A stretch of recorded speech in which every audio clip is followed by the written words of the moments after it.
Shri professor Manoj Kumar Jha. शुक्रिया माननीय सभापति महोदय। थोड़ा हट करूंगा वक्त के लिए, लेकिन आखिर में अभी चालू तो करिए हुजूर। सर, माननीय सभापति महोदय, अच्छा है हम सब संविधान पे बात कर रहे हैं। उस सदन में भी हुई, इस सदन में भी तमाम साथियों ने संविधान पे बात की। अपना अपना दायरा है, अपनी अपनी सोच है, अपनी अपनी प्राथमिकताएं हैं, लेकिन महत्वपूर्ण ये है कि हमने संविधान पे बात की। कई ओहदेदार लोग दूसरे स्तंभ के, वो तो ईश्वर से बात करने लगे हैं। भगवान को कितना काम है, किसी की नौकरी लगवानी है, किसी की शादी करवानी है, किसी को चुनाव जितवाना है, तो किसकी पर्ची निकलेगी, किसकी अर्जी लगेगी। तो अच्छा है कि हम संविधान के दायरे में बात कर रहे हैं। माननीय सभापति महोदय, नेहरू जी पर बहुत चर्चा होती है जब से इस संसद में आया हूं, और मैं इस नई सरकार के बाद ही सदन में आया हूं। बचपन में सोचा करता था पार्लियामेंट पहुंचूंगा, लेकिन आज एक कन्फेशन करता हूं, हमेशा अपने को विपक्ष में देखता था, तो विपक्ष में ही हूं। तो सर ऐसा है, मैंने कई दफा कहा है, 14 का चुनाव, 19 का चुनाव, 24 का चुनाव, जवाहरलाल नेहरू नहीं हारे हैं, विपक्ष हारा है, कांग्रेस हारी है। 100 साल आप चुनाव जीतेंगे, लेकिन नेहरू को फिर भी वहां खड़ा पाएंगे, क्योंकि अथॉरिटेरियनिज्म के खिलाफ, पार्लियामेंट्री डेमोक्रेसी के प्रतीक हैं नेहरू। वो ढाल हैं, वो रक्षा कवच हैं। और मैं आपको बताऊं, हमारे नड्डा साहब ने जेपी का उद्धृत किया, और मुझे अच्छा लगा कि जयप्रकाश जी ने जब इंदिरा जी को, वो इंदू लिखा करते थे, जब चिट्ठियां लिखी ना इमरजेंसी के दौरान, तो नेहरू को इन्वोक किया। I am writing to you in the name of your father Jawaharlal Nehru. वो ऐसे व्यक्ति थे, जब उनकी आलोचना नहीं होती थी तो छद्म नाम से अपनी आलोचना स्वयं करते थे। तो मैं क्या कहूं, जयप्रकाश जी का कश्मीर पर जो नेहरू जी को चिट्ठी थी या इंदिरा जी को चिट्ठी थी, अगर वो चिट्ठी आज मनोज कुमार झा अपने नाम से कॉपी पेस्ट करके लिख दे, तो सर शाम तक मैं टेलीविजन डिबेट में विलेन बन जाऊंगा। मेरे पर यूएपीए लगे ना लगे, सांसद हूं शायद ना लगे, लेकिन बहुत तरह की तोहमत लगेगी। सर एक आवश्यक बात, हम महापुरुषों की जन्मतिथि, पुण्यतिथि पर माल्यार्पण वाले दुनिया के नंबर 1 देश हैं। इतनी पुष्प वर्षा करते हैं जन्मतिथि और पुण्यतिथि पे, लेकिन सर वो तिथियां इस बात की भी होती है कि हम अपनी चुनौतियों को स्वीकार करें।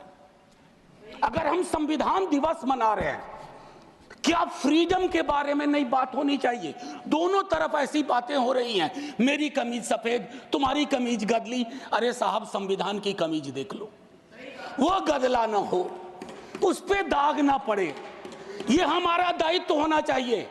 आज से 25 वर्ष बाद मैं इस सदन में नहीं होऊंगा, हम में से बहुत लोग नहीं होंगे, जब 100 साल पे चर्चा हो रही होगी, बहुत चर्चा होगी, लोग विश्लेषण करेंगे, जैसे आज हम करते हैं कि नेहरू को यह करना चाहिए था, नेहरू ने वो नहीं किया। 100 साल बाद कोई आपके बारे में टिप्पणी करे, मैं जीवित नहीं रहूं, संभवतः मैं सदन में नहीं रहूंगा, लेकिन वो भी अच्छा नहीं लगेगा सर, अशोभनीय लगेगा। टाइम मशीन नहीं है सर, नहीं तो मैं अपने सारे साथियों को 47-46 ले जाता। खून की नदियां बह रही थी दोनों तरफ, खून की नदियां, मंदिर में गाय काट के फेंकी जा रही थी, मस्जिद में सुअर फेंके जा रहे थे। उस दौर में एक ऐसे देश के निर्माण का संकल्प, गलतियां हुई होंगी, आप विलेन क्यों बनाते हो भाई? विलेन मत बनाओ, आपसे भी गलतियां होती हैं, हमसे हुई हैं।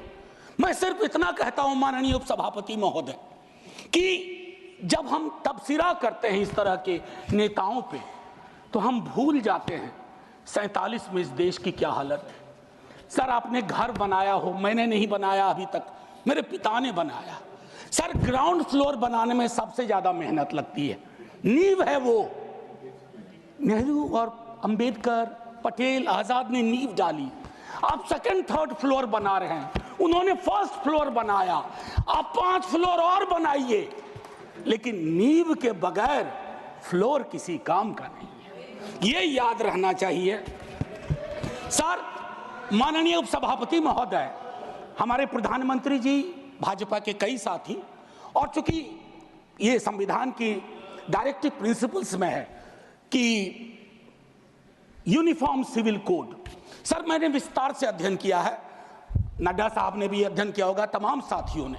सर कई तरह के उस पर विचार थे, लेकिन डोमिनेंट विचार था कि इसको रखो, किसी दिन वक्त आएगा इस पर बात होगी।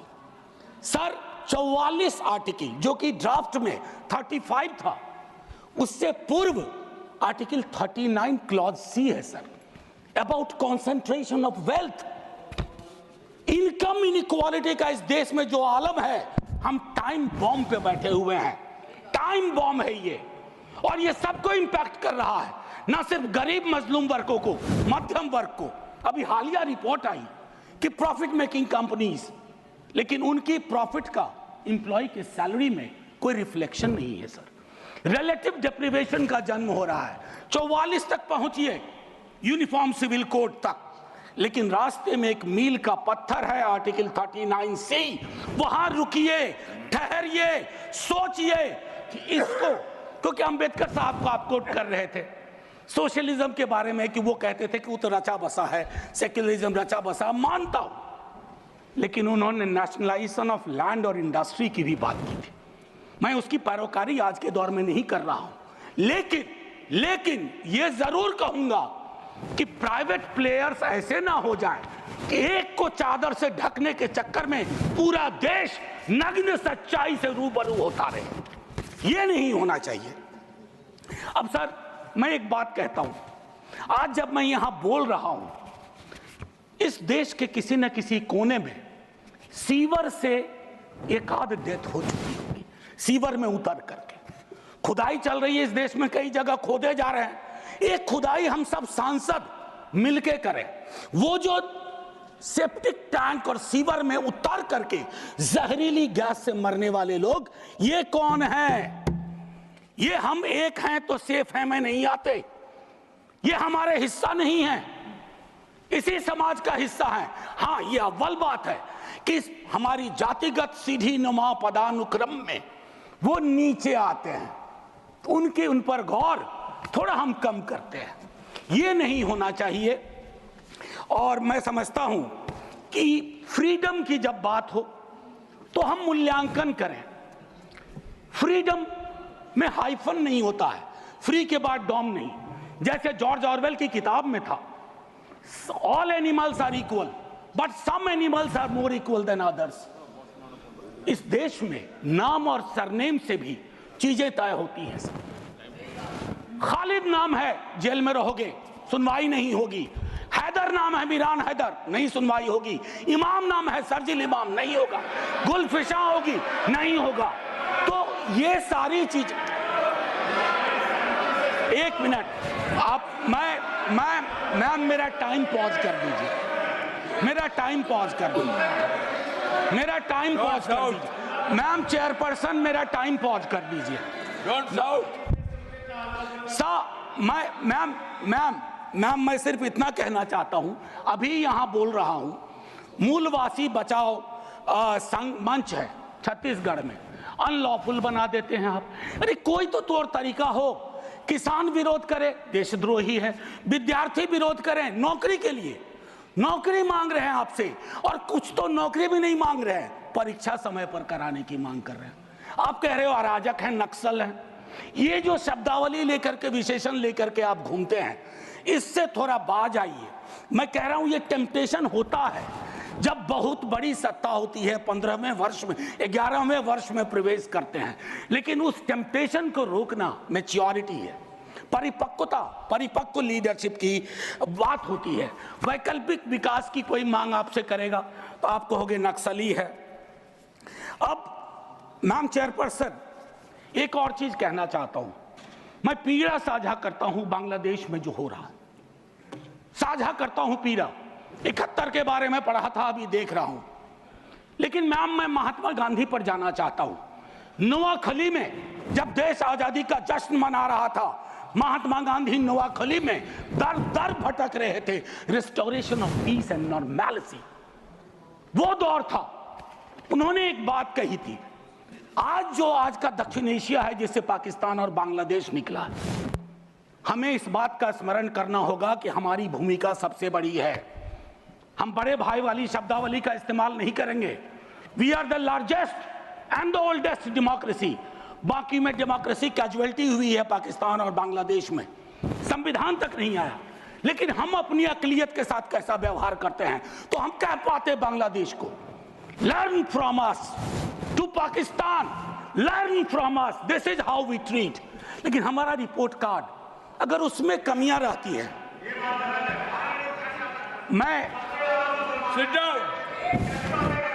Sit down. Sit down. Ma'am, chairperson, my time should be paused. Sit down. My time should be paused. My time should be paused. My time should be paused. Honorable members. Ma'am, एक चीज मैं एक चीज कहना चाहता हूं। अंबेडकर साहब को कोट किया गया, अंबेडकर साहब को कोट किया गया, और एक मिनट, किसी की भावना आहत हुई है तो मैं वापस लेता हूं। It is primarily a mode of, सुनिए, it is primarily a mode of associated living. Democracy is not simply a form of living, form of government. Associated living, कितना इसको अपने जीवन में उतार पाए? ऑफ कॉन्जॉइंट कम्युनिकेटेड एक्सपीरियंस, कितना उतार पाए? जातिगत जनगणना की जब बात होती है तो बट जाते हैं हम। क्यों बट जाते हैं भाई? वर्गीकरण की बात होती है, बिना जनगणना के वर्गीकरण कैसा? एनएफएस के माध्यम से एक नई रवायत का जन्म हो गया है। एक ओबीसी की लिस्ट में क्रीमी लेयर के इंटरप्रिटेशन के लिए आप राज्यों की समकक्षता इक्विवेलेंस को एक ऑर्डर के माध्यम से छुपा देते हैं। आपका दोष नहीं भी दूंगा, कहूंगा कि अधिकारी वर्ग के अंदर अभी भी वो मानस है कि वो रिप्रेजेंटेशन से परेशान होता है, चिढ़ता है, उसको लगता है ये यहां कहां आ गए। अभी बिहार में सर्वेक्षण हुआ, कई लोगों ने कहा हम तो इतने कम नहीं हो सकते। विजिबिलिटी और न्यूमेरिकल स्ट्रेंथ में फर्क होता है। विजिबल आप इसलिए अपने को समझते हैं ज्यादा कि आप न्यायालय में हैं, आप विद्यालय में हैं, आप सड़क पे हैं, आप चौक पे हैं, आप चौराहे में हैं, तो आपको लगता हम तो बहुत हैं। हमें कम क्यों दिखाया गया? उसके इस रिश्ते को हम सबको समझना होगा। मैम चेयरपर्सन, और जो मैंने कहा conjoint experience and associated living. Together with that, I'll take you for a minute to what Jawaharlal ji said in the beginning of objective resolution. उन्होंने कहा, और मैं हिंदी में तर्जुमा करता हूं, कि आज जब मैं यहां खड़ा हूं तो 5000 साल का अतीत मेरे सामने खड़ा है। मैं अभिभूत भी हूं, लेकिन मेरी चिंताएं भी हैं। इन चिंताओं और अभिभूत होने के बीच किस तरह के राष्ट्र का हम निर्माण करेंगे इस संविधान सभा के माध्यम से, मैं इस चुनौती को स्वीकार करता हूं अपने साथियों के साथ। और then he mentioned oath of tennis court. मैंने इस सदन में एक दिन कहा था कि 1789 के रेवोल्यूशन के बाद जहां से लिबर्टी, इक्वालिटी, फ्रैटर्निटी आया, जवाहरलाल जी ने कहा तब के बादशाह ने वहां कमरे बंद करवा दिए कि कॉन्स्टिट्यूएंट असेंबली नहीं बैठ सकती है। एक कमरे से दूसरा कमरा, दूसरे कमरे से बरामदा, और आखिर में टेनिस कोर्ट में पूरी की पूरी असेंबली बैठी और ओथ लिया। उसको कहते हैं ओथ ऑफ टेनिस कोर्ट। उन्होंने क्यों यह उदाहरण दिया कि हमारी डेमोक्रेसी में भी कभी इस तरह के चैलेंज आ जाए तो संसद इमारत की मोहताज नहीं होगी। संसदीय लोकतंत्र इमारत की मोहताज नहीं होगी, वो इबारत देखेगी। और इमारत में फर्क है। मैम आज मैंने कहा था हट करूंगा, 1.5 से 2 मिनट और चाहिए। अब मैंने कहा कि वन नेशन वन इलेक्शन की बात हो रही है।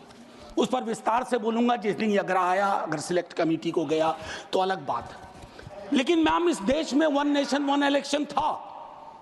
नड्डा साहब ने कहा, मैं मानता हूं। कई दफा क्या होता है, जब आप कोट करते हैं, हमारी यूनिवर्सिटी में कहते हैं कि सेमी कोलोन के बाद किसी को कोट मत करो, उसको हम लोग कहते हैं पुअर साइटेशन, कि किसी को कोट किया। जैसे आपको उदाहरण के लिए मैम 30 सेकंड में, कि मार्क्स ने कहा religion is the opium for masses, ऐसा कभी नहीं कहा मार्क्स ने। वो सेमी कोलन के बाद का एक सेंटेंस था। उन्होंने ये कहा is the Sai of oppressed, लेकिन सेमी कोलन के बाद का उठा करके कहा रहे रिलीजन के तो खिलाफ थे कार्ल मार्क्स। तो उसी तरह से साइटेशन के साथ दिक्कत है। मैं सिर्फ इतना कहना चाहता हूं, 1 नेशन की वो साइकिल टूटी थी। 1 नेशन 1 इलेक्शन की साइकिल 60s मिड 60s में टूटी। आज क्या गारंटी है, हम कैसे अगले चुनाव तक ले जाएंगे? Will it be a proxy governance? Then it won't it undermine the idea of will of the people? मैं समझता हूं कि इस पर विशद चर्चा हो और तभी जाकर के Kindly conclude. बस अभी तो 33 सेकंड लिया है, 1 मिनट और दे दीजिए। मैम चेयरपर्सन, तारतम्य तो थोड़ा टूट जाता है, फिर भी अपनी एक बात कह के खत्म करूंगा। बाबा साहब भीमराव अंबेडकर के बचपने का एक छोटा किस्सा। क्लासरूम में बैठे हुए थे सबसे पीछे, शिक्षक ने कहा, चूंकि मैथमेटिक्स में बहुत अच्छे थे, आओ इसको हल करो। ज्यों ही वो बोर्ड की तरफ बढ़े, जितने कास्ट हिंदू अपर कास्ट के लोग थे वो दौड़ के बोर्ड के पास गए, क्योंकि बोर्ड के पीछे उनका टिफिन बॉक्स था। उनको लगा ये पोल्यूट हो जाएगा। मैम, आज वो मान्यताएं नहीं हैं, लेकिन पोल्यूशन प्योरिटी की नई मान्यताएं आ गई हैं, एक्सक्लूजन की नई मान्यताएं आ गई हैं। और आखिरी में ऑस्विज एक जगह थी पोलैंड में, जहां जिसको सिर्फ गैस चैम्बर से मत समझिए। ऑस्विज के बनने में सालों की नफरत और घृणा थी, जिसका अंजाम ना सिर्फ जर्मनी में भुगता गया, पूरी दुनिया ने। तो ये नफरत घृणा, इस पर लगाम लगे ना तो हर मोहल्ले में ऑस्विज होगा। और आखिर में मैम, मैं आज जद पे अगर हूं, निशाने पे, मैं आज जद पे अगर हूं तो बदगुमान न हो, चिराग सबके बुझेंगे, ऐसी हवा किसी की नहीं होती। शुक्रिया मैम, जय हिंद।